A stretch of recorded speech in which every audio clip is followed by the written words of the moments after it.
पश्चिम बंगाल एक ऐसा राज्य है जहां राजनीति सिर्फ चुनाव नहीं बल्कि सड़क से लेकर सत्ता की गलियारों तक चलने वाली जंग है। और इस जंग में अब एक ऐसा दृश्य सामने आया है जिसने पूरे देश का ध्यान अपनी ओर खींच लिया है। ममता बनर्जी के भतीजे तृणमूल कांग्रेस के दूसरे सबसे ताकतवर नेता और पार्टी के भविष्य माने जाने वाले अभिषेक बनर्जी सैकड़ों लोगों के गुस्से के बीच फंस जाते हैं। चोर चोर के नारे लगते हैं, अंडे फेंके जाते हैं, पत्थर उछाले जाते हैं और फिर जो तस्वीरें सामने आती हैं जो बंगाल की राजनीति पर बड़ा सवाल खड़ा कर देता है। सवाल सिर्फ ये नहीं है कि अभिषेक बनर्जी पर हमला किसने किया, सवाल ये भी है कि क्या पहली बार तृणमूल कांग्रेस को उन्हीं इलाकों में विरोध का सामना करना पड़ा जिन्हें कभी उनका सबसे मजबूत गढ़ माना जाता था। क्या यह सिर्फ एक राजनीतिक हमला था या फिर बंगाल की राजनीति में कुछ बदल रहा था। आज हम सिर्फ घटना की नहीं बताएंगे बल्कि उस राजनीति को समझेंगे जो इस घटना के पीछे छिपी हुई है। नमस्कार, आप देख रहे थे कलम लोग की खास पेशकश राजनीति की बात और मैं हूं स्वालिया वसीम।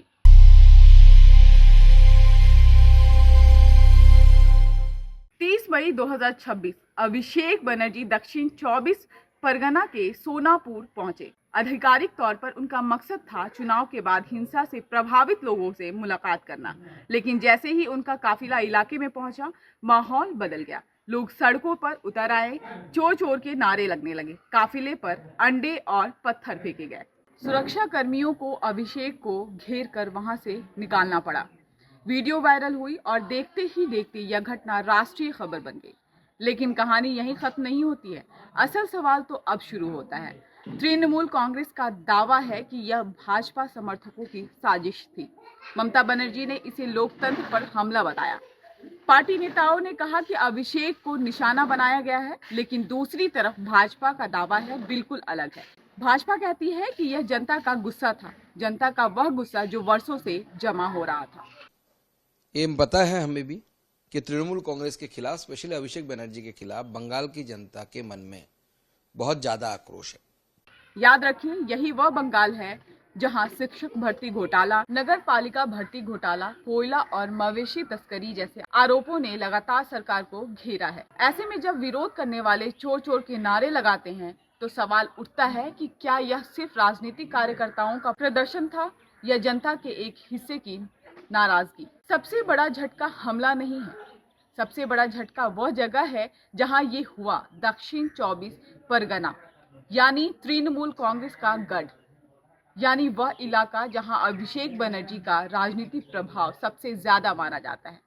अगर उसी इलाके में उन्हें इतना विरोध झेलना पड़ रहा है तो यह टीएमसी के लिए चिंता का विषय जरूर है। राजनीति में विरोधी क्षेत्र में विरोध होना सामान्य बात है, लेकिन अपने गढ़ में विरोध होना खतरे की घंटी माना जाता है। घटना के बाद ममता बनर्जी का गुस्सा असाधारण था। उन्होंने भाजपा पर सीधा हमला बोला और कहा कि शासक हत्यारे बन गए हैं।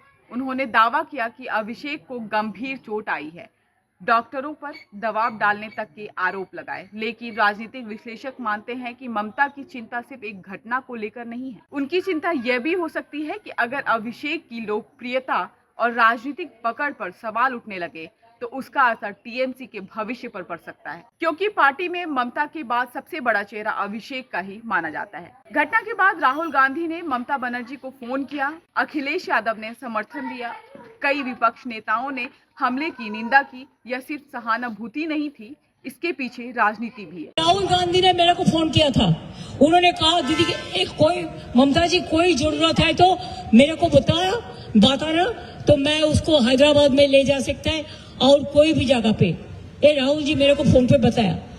All the leaders are talking and I have seen Akhilesh Yadav, I have seen the tweet of including Amar, including other political parties also, Kapil Sibal ji, all Venugopal ji, all they have said. विपक्ष लंबे समय से भाजपा के खिलाफ एक साझा narrative बनाने की कोशिश कर रहा है और अभिषेक पर हमला उन्हें एक नया मुद्दा दे सकता है, यानी बंगाल की एक घटना दिल्ली की राजनीति को प्रभावित कर सकती है। अगर जनता वास्तव में नाराज है तो नाराजगी क्यों है? क्या सिर्फ विपक्ष इसे बढ़ा चढ़ाकर दिखा रहा है या फिर बेरोजगारी, भ्रष्टाचार और राजनीतिक हिंसा जैसे मुद्दों ने तृणमूल कांग्रेस की छवि को नुकसान पहुंचाया है। यही वह सवाल है जिसका जवाब आने वाले चुनावों में मिलेगा। अभिषेक बनर्जी पर हुआ हमला सिर्फ एक सुरक्षा चूक नहीं है, यह बंगाल की राजनीति का एक संकेत भी हो सकता है। संकेत इस बात का कि विपक्ष अब टीएमसी को उनके गढ़ में चुनौती देने की कोशिश कर रहा है, और संकेत इस बात का भी है ममता बनर्जी के बाद पार्टी का भविष्य माने जाने वाले अभिषेक बनर्जी अब पहले से कहीं ज्यादा राजनीति परीक्षा के दौर से गुजर रहे हैं। अब देखना यह है कि क्या यह घटना सहानुभूति की लहर पैदा करेगी या फिर यह बंगाल की राजनीति में बदलाव की शुरुआत साबित होगी। फैसला आने वाला वक्त करेगा। आप क्या सोचते हैं कमेंट्स में जरूर बताएं। वीडियो अच्छी लगे तो लाइक, शेयर, सब्सक्राइब जरूर करें। फिर मिलेंगे एक नए वीडियो के साथ, एक नए इन्फॉर्मेशन के साथ। तब तक के लिए नमस्कार।